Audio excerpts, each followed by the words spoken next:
Now I'd like to take this opportunity to invite Dr. Saud Ahmed on stage as the speaker for the next session on the topic PAP therapy, what the surgeon needs to know. I also request Dr. T.A. Rahim, Senior Consultant ENT Surgeon, Sanjo Hospital, Perumbavoor, to kindly chair the session.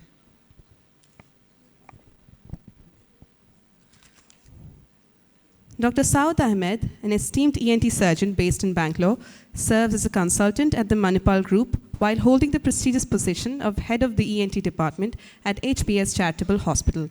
Additionally, he contributes as visiting faculty for the Sleep Fellowship Program at St. John's Medical College in Bangalore. Dr. Saud is an alumnus of the renowned Christian Medical College, Vellore. He further honed his skills through specialized training, including fellowships in sleep surgery, Singapore, and allergy immunotherapy, and is currently pursuing a fellowship in skull-base surgery. His professional interests lie in the management of obstructive sleep apnea, allergy immunotherapy, and skull-base pathology. Very good morning to one and all. At the outset, I would like to thank the organizing team, especially Dr. Davis, Dr. Sanu, for inviting me again this year to deliver a few talks, and I'm sure that I'm here and I'm going to gain a lot of insights and learn as I speak in knowledge-filled SnoozeCon second chapter. So my presentation over the next 20 minutes doesn't mean that we are trying to replace the role a pulmonologist has to play in our multidisciplinary approach for management of OSA. But nevertheless, as ENT surgeons, we need to be aware as to what PAP therapy means and in what ways this helps the patient and what are the troubleshooting or what are the issues that patients face and how they can be handled. We are based in Bangalore. Apart from our own surgical center, we cater to one of the branches of Manipal Hospital. We run a charitable a department in HBS Hospital, and we are also attached to an exclusive pediatric hospital called Shishuka, and we do a charitable clinic with the Rotary, local Rotary. So there are a few centers across Bangalore where we cater to ENT.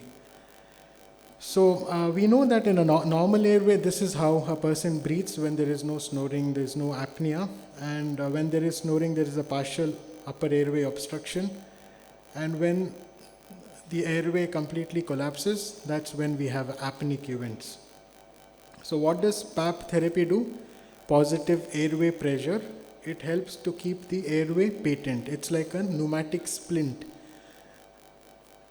This is basically what PAP therapy does. So as a result of this, there's no snoring and the apneic events reduce, hypopneic events reduce. The different types of PAP therapy, CPAP there is one single pressure that is delivered to the patient. There are no variations, and it's like driving in a car with the windows down. A gush of air is hitting you on your face as you drive. So that's how it is. And then we have an auto PAP. That means again, it's a single pressure, but there is a variation based on the patient's requirements. It's an automated, making use of algorithms. The pressure fluctuates. In bi-level, there are two pressures set. When the patient is inspiring, there is a set pressure. When a patient expires, there is a set pressure. So it fluctuates between two fixed pressures. And ASV is something not completely in our domain. It's an adaptive support ventilation which makes use of tidal volumes and the respiratory rate that is fixed to deliver a certain amount of a certain fixed ventilation to the patients. More of a pulmonology domain, but we need to know that it exists. And what is PAP adherence?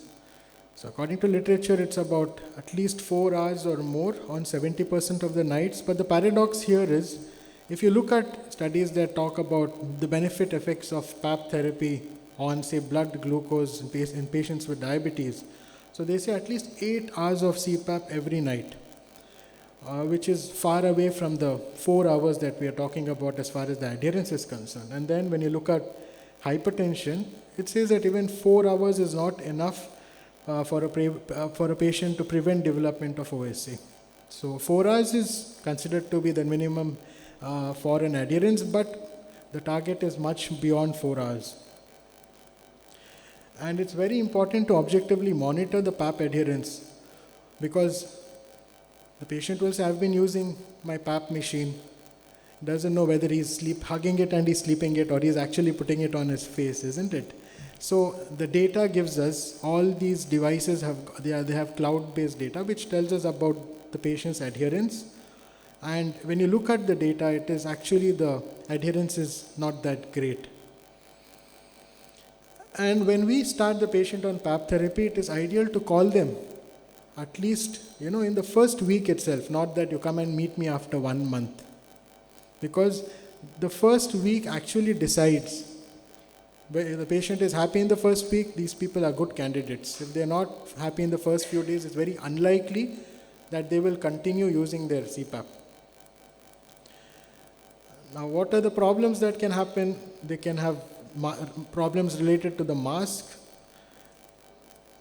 problems related to entry of air into the GI tract, dry mouth, transient insomnia, nasal symptoms, pressure intolerance, spousal reference. So these are all, if the spouse has brought the patient to you, so there are studies that there are lesser chances that this person is going to use his CPAP compared to somebody who is self-motivated and who's come on his own. And other behaviors like inconsistent bedtimes, smoking, alcohol, all these are poor predictors of PAP therapy. So good PAP adherence, patient having daytime sleepiness, because he knows that he's having a problem. He's not able to drive. He's not able to work properly. He dozes off in meetings. So he's come there to solve his problem. And as soon as they start using PAP, CPAP, their daytime sleepiness goes away. Their productivity is better. So these are the people who start liking their device. And if there is a bad disease, very severe AHI, ODI, they are the ones who show good adherence. And self-motivated people who are looking for benefit. And the first few weeks or months of therapy, if they are happy with this device, then these are the people who are generally going to continue using their PAP device. So we need to understand that there is a device, and I think in the afternoon there are some stalls as well. They're going to take you through the whole, the console and the different parts of the CPAP. But the interface is something that sits on the face. We need to know that this that is shown here are called the nasal pillows. It's very lightweight, just sits very snugly into the nostrils. And we have nasal masks, we have oronasal, like full face masks, which cover both the nose and the mouth. This is a chin strap, helps to keep the mouth closed, especially when there is an air leak, when there's a nasal pillow and the patient is a mouth breather. This can be tried so that there's no escape of air through the mouth. And for people who have habituated from several years, breathing from the mouth, this can be used. But provided that the nose is patent and open. If you close the mouth and the nose is already closed, then he will suffocate and he will get up choking. So what are the usual problems with PAP therapy and how do we handle them? So we have to work very closely. Like the pulmonologist, we need to have good sleep technicians in our team who understand, who work very closely with the patients. These are the people who will understand the problems that the patient is facing and try to solve them. Leaks can be avoided by adjusting the mask, looking at the correct fitting. Again, mouth leak can be avoided with chin straps. Skin breakdown, you need to work on the material that the mask is made of, reducing the tightening of the mask. Claustrophobia, there is something called as mask desensitization. That is, they do it using serial masks, try to remove the apprehension from the patient. For aerophagia, again, lowering the pressures, elevating the head end. There's a lot of nasal conditions. Nasal sprays can be used. If there's a gross static obstruction, obviously that can be worked out by doing surgeries, which will improve the PAP compliance. Then if there is a lot of pressure that is required for the CPAP, it can be changed to a BiPAP, which will increase the compliance. And then there are newer technologies like ramp, etc., in the devices, which will help lower the initial pressure. It will give a time for the optimal pressures to reach, so that when the patient falls asleep and then goes deeper into his sleep, that's when the optimum pressures start being delivered. And treatment emergent central sleep apnea, it's an entity. People have to continue using CPAP. It generally disappears over time. And some people complain there is no pressure at all. Again, you'll have to work around the pressures. Patient snoring on PAP, again work on the pressures, look for if there is any leak. The patient is very obese, or there are any static obstructions like a big DNS, polyps, adenoids, tonsils need to be catered to. So there are a lot of issues. Not that patient, you decide that we give him a CPAP and he comes after 3 days and he says, no, I'm not able to use it. And you can't just label it as a failure, CPAP failure, so I'll go ahead and do my surgery. We need to understand what is the cause of the failure. It could be very simple, like the mask maybe not fitting properly, or the pressures might not be proper, or he was not instructed properly by the sleep technicians. We would have counseled for 20 minutes, sometimes for 30 minutes, with all our passion for the subject and caring for the patient. You send some technician who's got his own personal problems, he just goes there, talks for 2 minutes, you wear this and you go to sleep. So how will that individual get motivated, especially from our in the Indian background? It's a new device in a bedroom which was never there, and has to go on his mask, and somebody would have told him you have to use it lifelong. So a good sleep technician will spend time, explain about this device, remove the apprehensions, talk about the troubleshooting. So that relationship is important. So we need to always talk and find out where's the problem. If a patient comes back without, with a poor compliance. So you need to remember this number 15. If the pressures on a continuous positive air pressure is more than 15, give an option for a BiPAP. So that increases the comfort levels. When you switch over to a BiPAP, obviously when you're talking about BiPAP, it's better to involve a pulmonologist. Look at other comorbid conditions. Keep them in the loop so that you're not alone in making a decision. And I spoke about the ASV mode, which is again, we need to work closely with the sleep physicians and the pulmonologists. Now we have also humidifiers, and that also is going to be explained to you probably in one of the stalls about how it can prevent dryness. And this is important. So supposing they do a titration and they find out that a patient needs 12 centimeters of water pressure to be delivered to keep his airway open. Now, if you switch it on and 12 centimeters pressure is delivered as soon as the patient is sleeping, imagine so much of discomfort will be there. The moment he puts it, there's air coming in. So there is a phase called REM sleep. REM sleep is when the muscles go into paralysis, and that's when you actually need 12 centimeters of water. It may take about 45 minutes. So this new technology is not very new, it has been there. We'll start off with a slow pressure, and after about 45 minutes, it will deliver that 12 centimeters. So by that time, the patient would have initially gone to sleep, and when he starts having these REM episodes, where the airway actually collapses, at that point of time, he's getting that 12 centimeters, which will help him breathe better and prevent obstruction. So ramp-up period is something that is there. It needs to be kept in, set into the, if it's not as a part of the device, it needs to be set into the CPAP algorithm. And so that's what I was telling about 45 minutes it can last. So this is how a titration is done. So if you see the red box, here 4 is the inspiratory pressure, expiratory pressure is 4, and that is if a patient needs additional oxygen, if he's got comorbid conditions like COPD or some kind of hyperventilation problem, so you can add oxygen to that. So it is self-explanatory that this is a CPAP. That means the inspiratory and the expiratory pressures are set.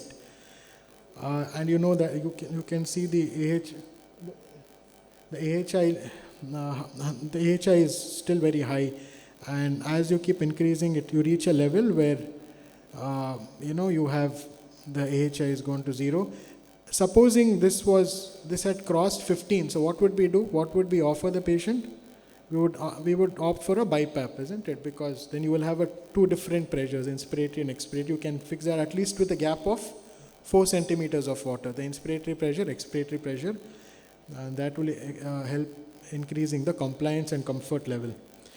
In-house, see, all these nowadays, even the CPAP trials are done at home, based on the geography where you practice and the education level of the patients, the comfort level. It's very well, if there is no major comorbid conditions, not very complex, the sleep technicians themselves, they will go and do the titration with an auto PAP device, and they'll give a report and a recommendation of the pressures.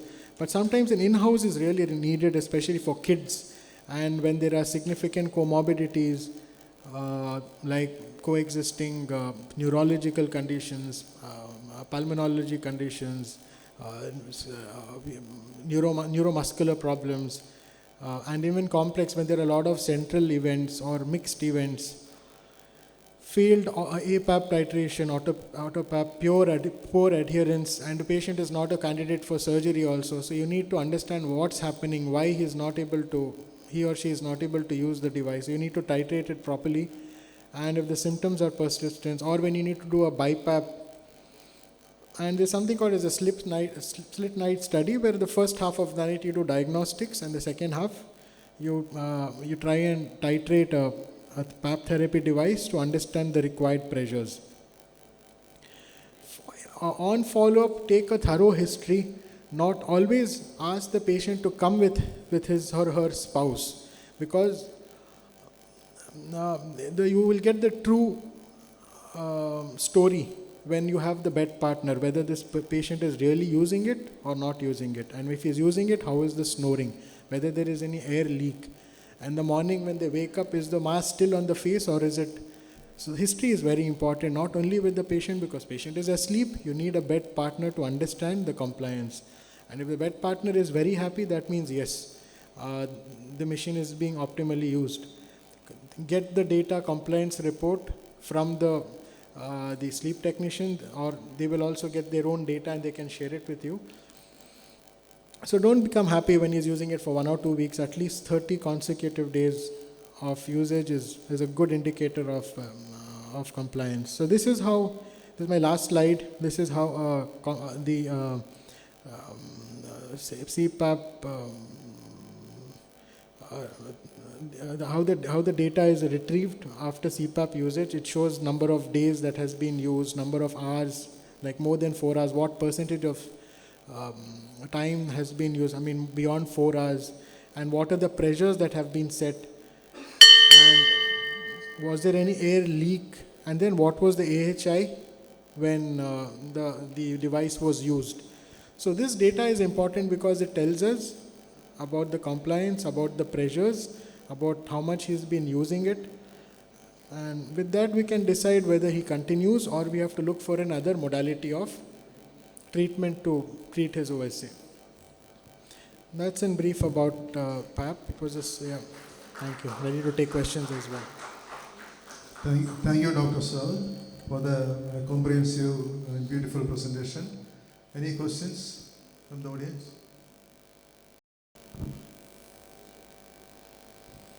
I think if there are no questions, we should provoke. So I think he's sort of touched everything, so I think it's very nice.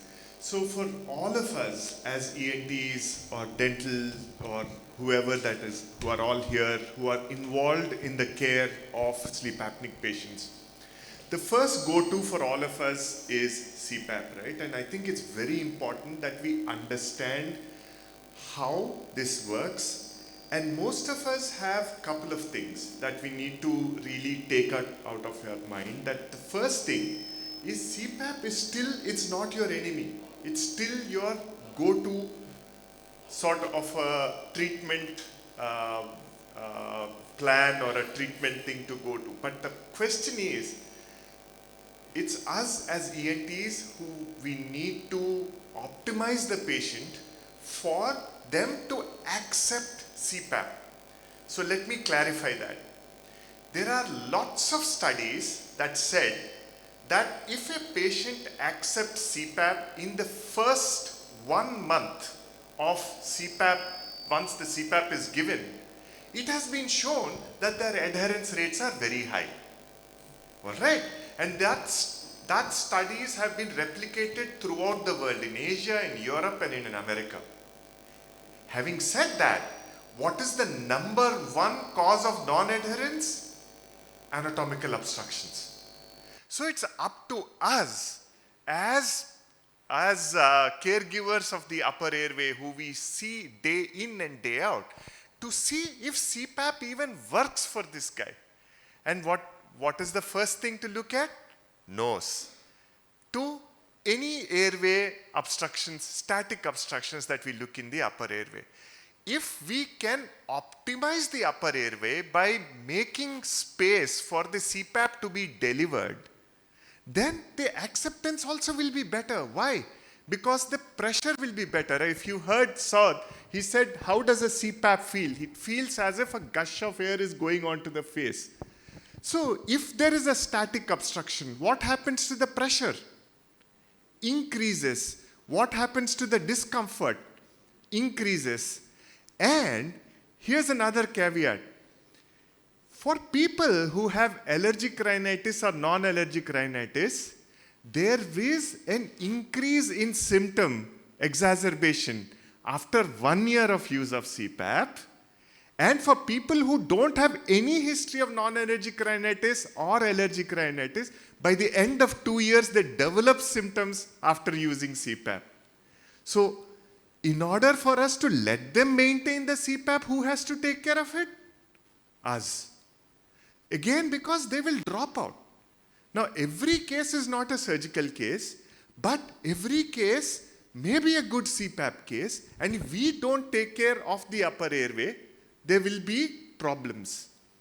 The second, another important thing is, most of us have had this fad that using auto PAP is cool. Now, how many of you think using auto PAP is better than CPAP? Raise of hands. Let's just have some fun. Let's raise of hands. How many people think that auto PAP is better than CPAP? So that means the rest of you think that CPAP is better than auto PAP? Raise of hands who people think that CPAP is better than auto PAP, or no comment. That's also a possibility.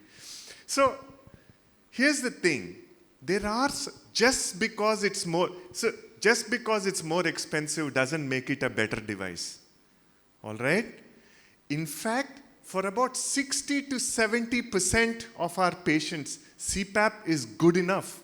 It's cheaper, easier to maintain. Why? Who will you give auto CPAP to? People who are requiring lot of pressure. Supposing there is a patient who has a REM predominant sleep apnea, who needs increase in PAP when REM comes in, or somebody who, I think Dr. Davis, when he talks, he'll talk about all the pathophysiological mechanisms, wherein there is a poor muscle responsiveness. In those patients, you have to give auto PAP. In most of the cases, if you look at the first 1 week of trial, and if you see that the pressure requirement, 95th percent of the time, he's put that slide beautifully, is let's say about 12 or 13 centimeters. You can actually give a CPAP at that. You don't have to give, because buying an auto CPAP is twice as more expensive than buying a regular CPAP. And last, I will not hijack more time from you guys, one last. See, auto PAP, what it does is, if there is an obstruction, the CPAP pressure keeps going up. All right? And then, once the airway is open, the CPAP pressure will drop by 2 centimeters. All right? So this keeps happening every night, every minute. So what is happening with the pressure going up and down, up and down? What will happen to the adherence?